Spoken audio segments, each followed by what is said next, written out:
Halo. Pul. Oh.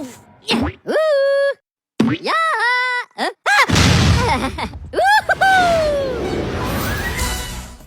Assalamualaikum warahmatullahi wabarakatuh. Perkenalkan, nama saya Putri Sramawati Ahmad, kelas 1G, jurusan Pendidikan Guru Sekolah Dasar.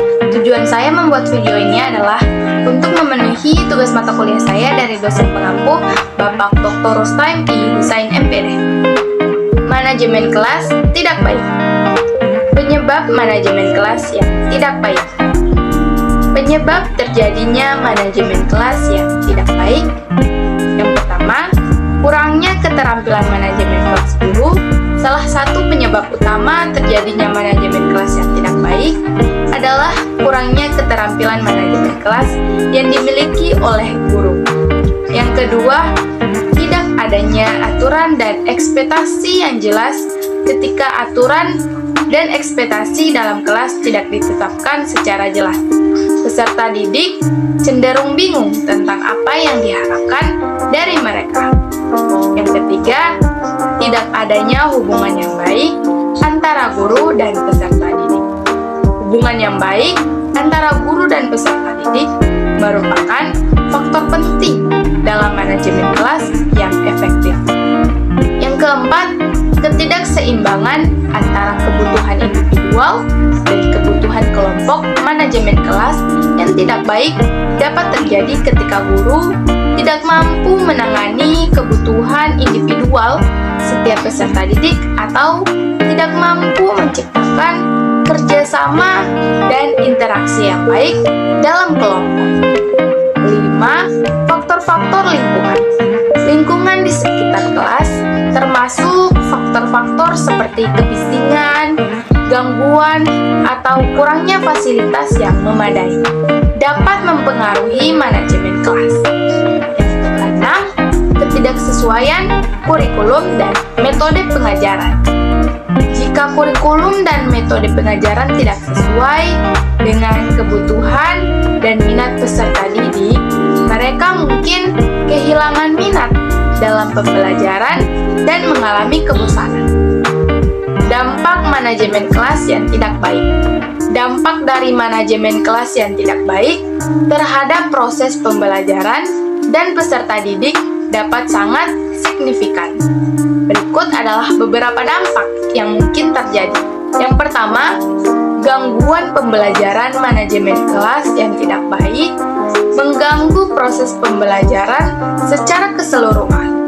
Yang kedua, rendahnya prestasi akademik. Peserta didik yang mengalami manajemen kelas yang tidak baik cenderung memiliki prestasi akademik yang rendah. Ketiga, rasa tidak aman dan tidak nyaman. Ketidakstabilan dan ketidakpastian dalam lingkungan kelas yang tidak teratur dan tidak terkendali dapat menciptakan rasa tidak aman dan tidak nyaman bagi peserta didik. 4. Gangguan hubungan sosial. Manajemen kelas yang tidak baik dapat mempengaruhi hubungan sosial antara peserta didik. Konsekuensi jangka panjang dari manajemen kelas yang tidak baik. Manajemen kelas yang tidak baik dapat memiliki konsekuensi jangka panjang yang signifikan terhadap prestasi akademik dan perkembangan sosial emosional peserta didik. Dalam hal prestasi akademik, dampaknya bisa berupa rendahnya pencapaian dan hasil tes.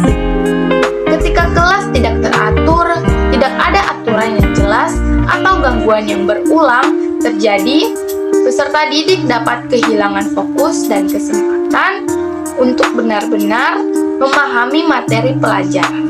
Hal ini dapat berdampak pada pemahaman yang dangkal, rendahnya keterampilan belajar, dan hasil yang kurang memuaskan. Langkah-langkah untuk memperbaiki manajemen kelas. Untuk memperbaiki manajemen kelas yang tidak baik, berikut beberapa langkah yang dapat diambil. Pertama, menganalisis dan mengevaluasi. Langkah awal adalah melakukan analisis menyeluruh terhadap manajemen kelas yang ada. Yang kedua, merencanakan dengan baik. Perencanaan yang matang merupakan landasan yang penting dalam manajemen kelas yang efektif. 3. Memperbaiki aturan dan prosedur. Pentingnya untuk memiliki aturan dan prosedur yang jelas dan konsisten dalam kelas. 4. Meningkatkan keterlibatan peserta didik. Meningkatkan keterlibatan peserta didik dalam proses pembelajaran merupakan aspek penting dalam manajemen kelas yang baik. Kelima, membangun hubungan positif. Membangun hubungan yang harmonis antara pendidik dan peserta didik dapat membantu meningkatkan manajemen kelas. Yang keenam, menggunakan strategi pengelolaan perilaku yang efektif. Pendidik perlu memiliki strategi pengelolaan perilaku yang efektif untuk mengatasi gangguan dan menjaga disiplin dalam kelas. 7. Melibatkan orang tua. Melibatkan orang tua dalam manajemen kelas dapat menjadi sumber dukungan tambahan. Sekian dari saya, lebih dan kurangnya saya mohon maaf. Assalamualaikum warahmatullahi wabarakatuh.